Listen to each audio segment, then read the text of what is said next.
Okay, good morning, students. So today, starting with this floating foundation, right? So this floating foundation theory is given in your book. Just give me a second.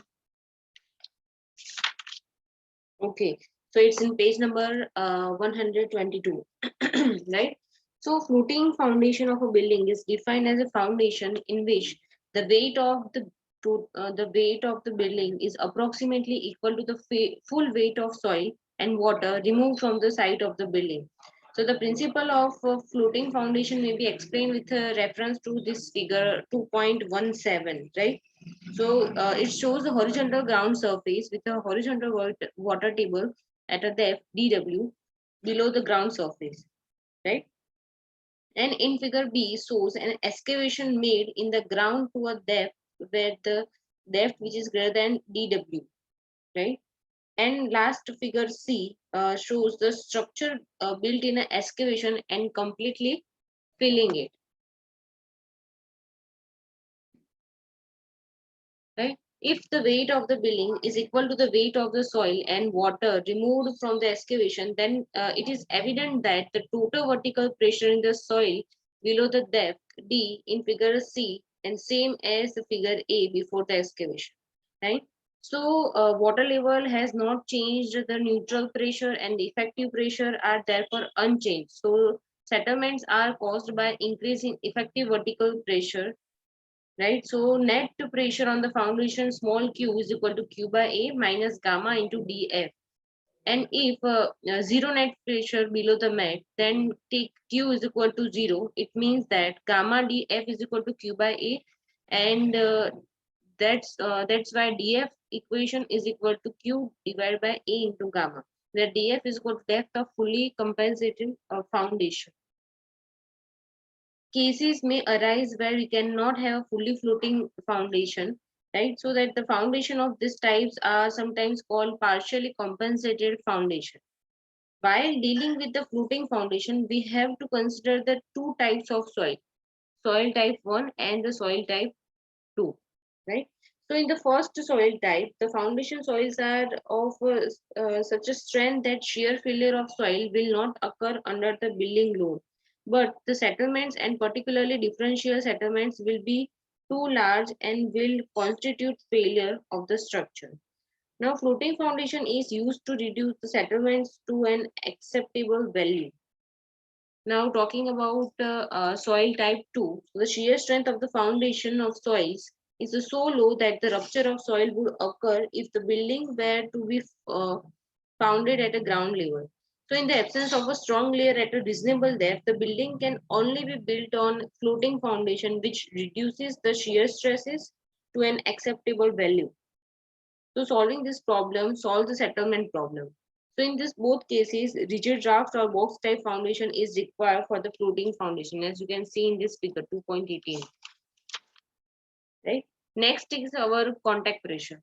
Right? Contact pressure is defined as a vertical pressure which is acting at the surface of contact between the base of the footing and the underlying soil masses. So in order to simplify the design of footing, it is usually assumed that under a uniformly loaded footing, the distribution of contact pressure is uniform. However, this simplified assumption is not always valid because the distribution of contact pressure depends on flexural rigidity of the footing and the elastic property of the underlying soil mass. So if the footing is perfectly flexible, the distribution of contact pressure is uniform irrespective of the type of underlying soil mass. So if the footing is perfectly rigid, the distribution of the contact pressure depends on the type of underlying soil masses, as you can see in this figure, right? So this figure shows the qualitative contact pressure distribution under a flexible and rigid footing resting on a saturated clay and subjected to a uniformly distributed load Q. So when the footing is flexible, it deforms into the shape of bowl with maximum deflection at the center, and the contact pressure distribution is uniform. If the footing is rigid, the settlement is uniform. The contact pressure distribution is minimum at the center and the maximum at the edges, right? As you can see in this figure B, which is rigid footing. So the stresses at the edges in real soil cannot infinite as a theoretically determined for as a elastic mass. So in elastic mass, beyond a certain limiting value of the stress, the plastic flow occurs and the pressure becomes finite. Next topic is contact pressure on sand, right? So in case of flexible rigid footing resting on sand and subjected to uniformly distributed load Q, the qualitative contact pressure distribution is shown in figure, right? So, okay. So in these cases, the edges of the flexible footing undergo large settlement than at the center. So the soil at the center is confined and therefore has a higher modulus of elasticity and deflects less for the same contact pressure. So the contact pressure is uniform. First, A figure is for flexible footing and second one is for the rigid footings, right? So in case of the rigid footing, settlement is uniform. The contact pressure increases from 0 to the edges to a maximum at the center. The soil being unconfined at the edges has a low modulus of elasticity. If the footings is embedded, there would be a finite contact pressure at the edges, right? So the contact pressure distribution is uniform for the flexible footing for both clay soil and sandy soil, but the contact pressure for rigid footing is a maximum at the edges for the footings on clay and the minimum for footings on the sand. So for convenience, contact pressure is assumed to be uniform for all the type of footings and all the type of soils if the load is symmetrical, right? Okay, so next is the bearing capacity by Hauser method. So the based on extensive experiment investigation, Husserl in 1929 has suggested a practical method for determining the bearing capacity for a prototype foundation in a foundation soil which is reasonably homogeneous in depth by means of two or more small scale model test. Right. So two plate load tests are conducted, one with a plate size of capital B1 and the other with a plate size of B2. The load settlement curves are obtained for both tests. The load corresponding to the safe settlement SI are obtained from the load settlement curves. So let Q1 and Q2 be the loads for the plates of size B1 and B2 respectively, right? So it is expected that these loads in the following terms, which is Q1 is equal to A1 into M plus P1 into N and Q2 is equal to A2 into M plus P2 into N. So here Q1, Q2 is equal to load for the plate size of B1 and B2 respectively. A1, A2 is the area of plate size and P1, P2 is equal to perimeters of plates, right? And M and N are the constants, right? So the value of the constant M and N are determined by solving equation 1 and 2. If A and P are the respectively area and perimeter of the given foundation, the safe load equation is Q is equal to AM plus PN. And the above load Q is for safe settlement of S1. For any other settlement S dash, the safe load equation is Q dash is equal to Q divided by SL multiplied by S dash, right? Next is the highway payment. So the type of payment, so generally payments refers to the top layer of the road surface, but in highway design, the payment includes various layers like subbase, base, and surface course, right? So there are some objects of payments. First is to its main object is to transfer the wheel load on the soil upgrade below with the stability and without deflection. Second is to prevent entry of rainwater to the subgrade. Third is to provide smooth riding surface so that vehicles can travel with the speed and comfort, right? So based on the structural behavior, payments are generally classified into two categories. First is a flexible payment and second is a rigid payment. So in flexible payment, the payment which possesses low flexural strength, which means bending strength, and can transfer the wheel load on the soil subgrade below by deformation action. So it which calls as a flexible payment. So for example, it's a bituminous road, WPM road, stabilized soil roads, earth or gravel roads, right? So the flexible pavement layers reflect the deformation of the lower layer on the surface of the layer. So if the lower layer of the pavement is undulated, so the flexible pavement surface also get undulated, means damaged, right? So the flexible pavement layer transmit the vertical and compressive stress to the lower layer by grain to grain transfer through the points of the contacts in the granular structure. So in flexible pavements, no temperature stress is produced. Talking about the rigid pavement, this pavement possesses a good flexural strength and can transfer the wheel load on the soil subgrade below without deformation of a pavement. It's called a rigid pavement. So for example, is that cement concrete roads, RCC road, pre-stressed concrete roads, right? So this rigid pavement does not get deformed to the shape of lower layers and it can bridge the minor variation of lower layer. So in the rigid pavement, temperature stresses are developed, right?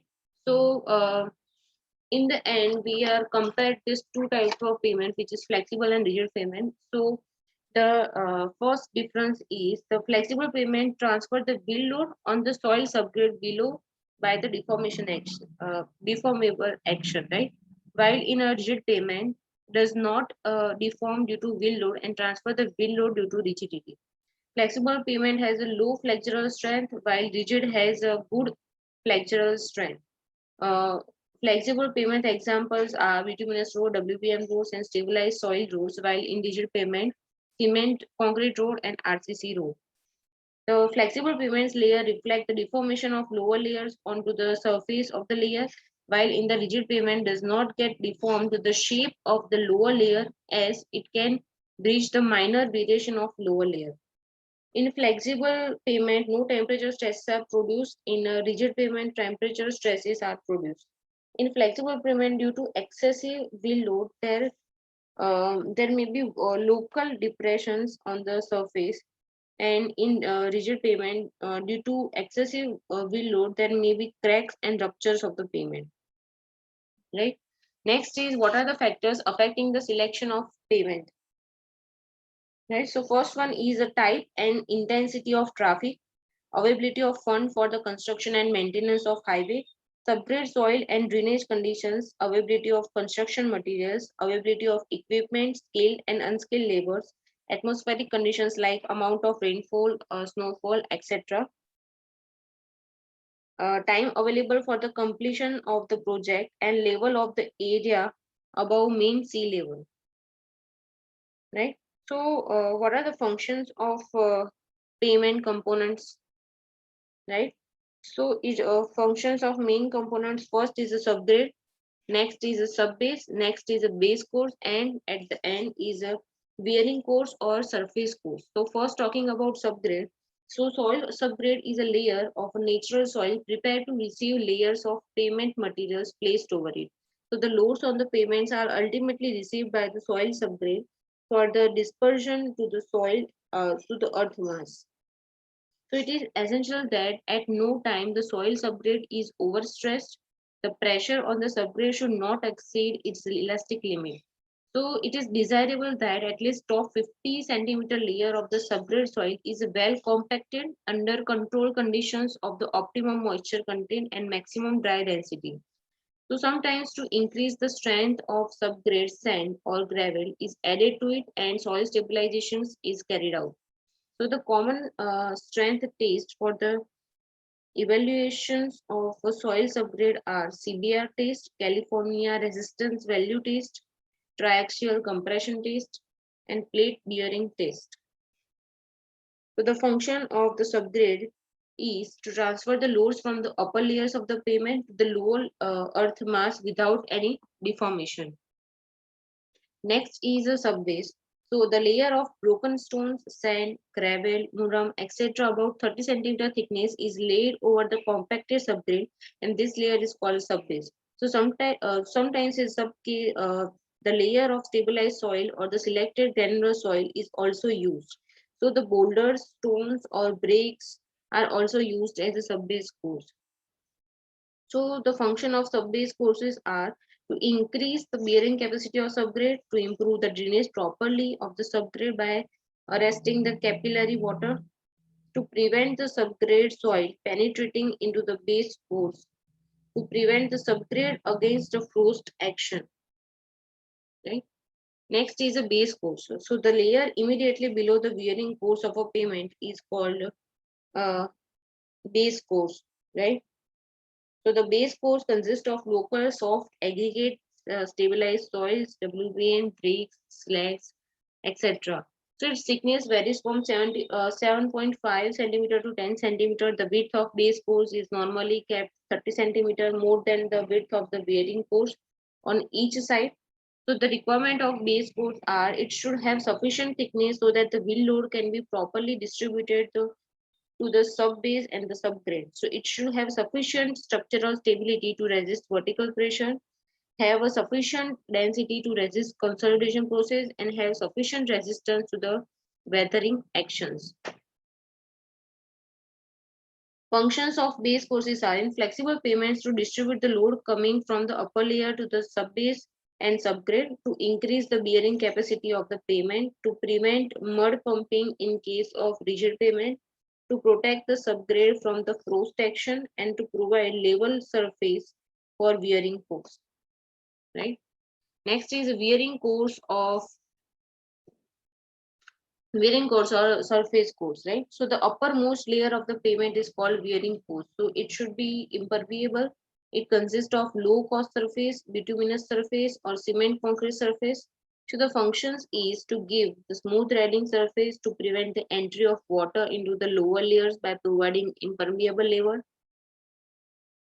to prevent accumulation of dust or dirt on the road surface, to transfer the wheel loads to the base course, and to reduce the friction between the tire of vehicles and the road surface. Right. Now, what are the factors which is considered design and pavement? Right. So design wheel load, subgrade soil, design life, climate factor, payment component materials, environmental factors, drainage, and road geometry. So first one is a design wheel load. So the thickness of design of pavement primarily depends on the design wheel load. So the higher the wheel load, obviously need thicker pavement provided other design factors are the same. While considering the design wheel load, effects of total static load on wheel, multiple wheel load assembly, contact pressure, dynamic effect of loads, these all are taken into account. So the standard design axle load adopted in many countries, including India, is 8.16 tons. So in some countries, however, higher value of axle load is taken for design. For example, for in India 8.16, for USA 8.2 to 10.9, in UK 10.17, and in Belgium and France 13 tons are used. Next is a subgrade soil. Right. So in subgrade soil type and compacted density significantly affect the pavement design.